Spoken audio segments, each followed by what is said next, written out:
भारत में जब लाखों लोग आईआईटी, आईआईएम या फिर दूसरे टॉप कॉलेजों से डिग्री हासिल कर लेते हैं तो उनका नेक्स्ट स्टेप होता है यूएस में जाकर सेटल होने का और वहां जाकर काम करने का सपना पूरा करना। लेकिन हाल ही में जिस तरह के शॉकिंग ट्रेंड सामने आए हैं उसने हर किसी को चौंका दिया है। जी हाँ, ट्रेंड के अनुसार कई सारे IIT graduates, engineers, MBA holders यानी कि जो हाईली क्वालिफाइड प्रोफेशनल्स हैं वो यूएस में ब्लू कॉलर जॉब्स कर रहे हैं। तो सवाल ये है कि जो भारत के इतने हाईली क्वालिफाइड प्रोफेशनल्स हैं, जो भारत में टॉप यूनिवर्सिटीज और टॉप कॉलेज से डिग्री हासिल करते हैं, आखिर उनकी क्या मजबूरी है कि वो यूएस में जाकर ब्लू कॉलर जॉब कर रहे हैं। आज इस वीडियो में इसी पर बात होगी। पूरा फैक्ट आपके सामने रखेंगे और बताएंगे कि आखिर वो अपनी जिंदगी यूएस में जी कैसे रहे हैं, मुश्किलों को कैसे संभाल रहे हैं और क्या मजबूरी है कि उन्हें आईआईटी, आईआईएम से पढ़ाई करने के बाद भी यूएस में ब्लू कॉलर जॉब करनी पड़ रही है।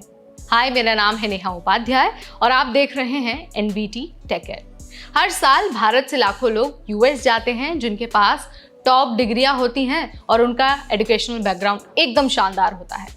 आईआईटी, एनआईटी और आईआईएम जैसे टॉप कॉलेज से निकलने वाले 50,000 से ज़्यादा ग्रेजुएट हर साल यूएस में नौकरी के लिए जाते हैं।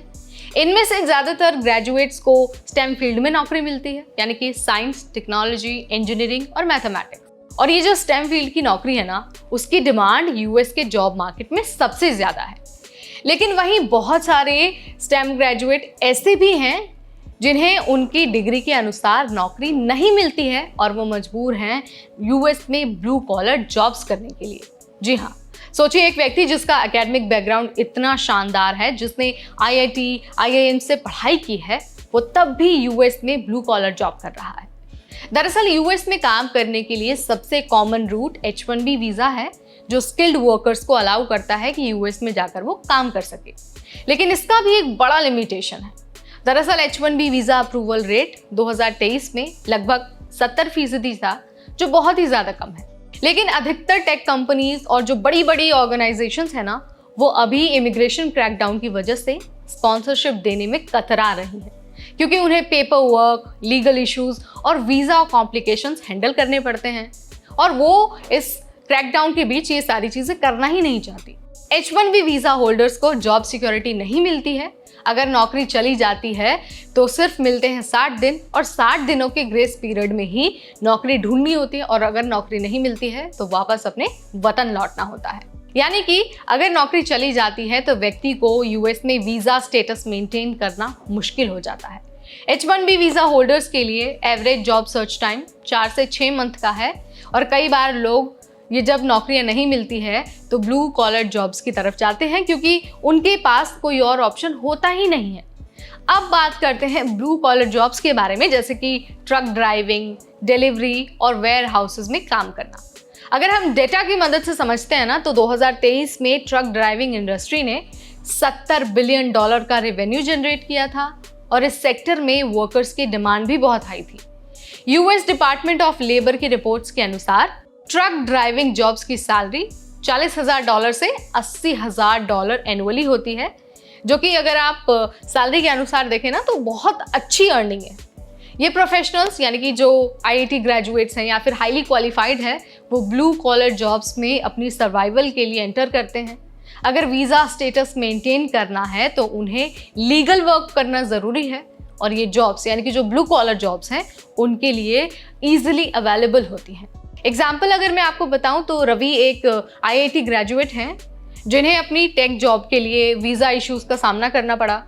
आज वो ट्रक ड्राइविंग कर रहे हैं जिसमें वो अच्छी अर्निंग कर रहे हैं और जो उनका वीज़ा स्टेटस है वो भी लीगल है, क्योंकि जाहिर सी बात है जब आपके पास नौकरी होगी तो आप अपना वीज़ा स्टेटस मेंटेन कर पाएंगे। इसके अलावा भी बहुत सारे आईआईएम ग्रेजुएट्स ऐसे हैं जो यूएस में आकर अपना वीज़ा स्टेटस मेंटेन करने के लिए ब्लू कॉलर जॉब्स कर रहे हैं। लिंक्डइन पर तो काफ़ी सारे प्रोफेशनल्स अपने ब्लू कॉलर जॉब्स को ओपनली शेयर कर रहे हैं और एक वायरल थ्रेड चला रहे हैं और उस वायरल थ्रेड में ये बात सामने आई कि 40% से ज़्यादा H-1B वीज़ा होल्डर्स अब वेयर हाउसेस और डिलीवरी जॉब्स में काम कर रहे हैं। तो ये तो एकदम क्लियर हो गया है कि सिस्टम के फ्लॉज की वजह से और वीज़ा रिलेटेड इश्यूज़ की वजह से जो हाईली क्वालिफाइड प्रोफेशनल्स हैं जिन्होंने आईआईटी और आईआईएम जैसे बड़ी बड़ी जगहों से पढ़ाई की है, जिनका एकेडमिक बैकग्राउंड बहुत स्ट्रांग है, उन्हें यूएस में जाकर अपना वीज़ा स्टेटस मेंटेन करने के लिए ब्लू कॉलर जॉब करना पड़ रहा है।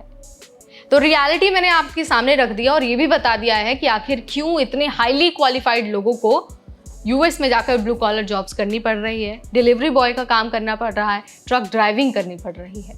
आप इस मसले पर क्या सोचते हैं, आपका क्या विचार है? कमेंट के जरिए आप मुझे बता सकते हैं। ऐसे अपडेट्स, ऐसी स्टोरीज और ऐसे वीडियोस अगर आपको और देखने हैं तो आज ही सब्सक्राइब करिए हमारा चैनल NBT टेक केयर।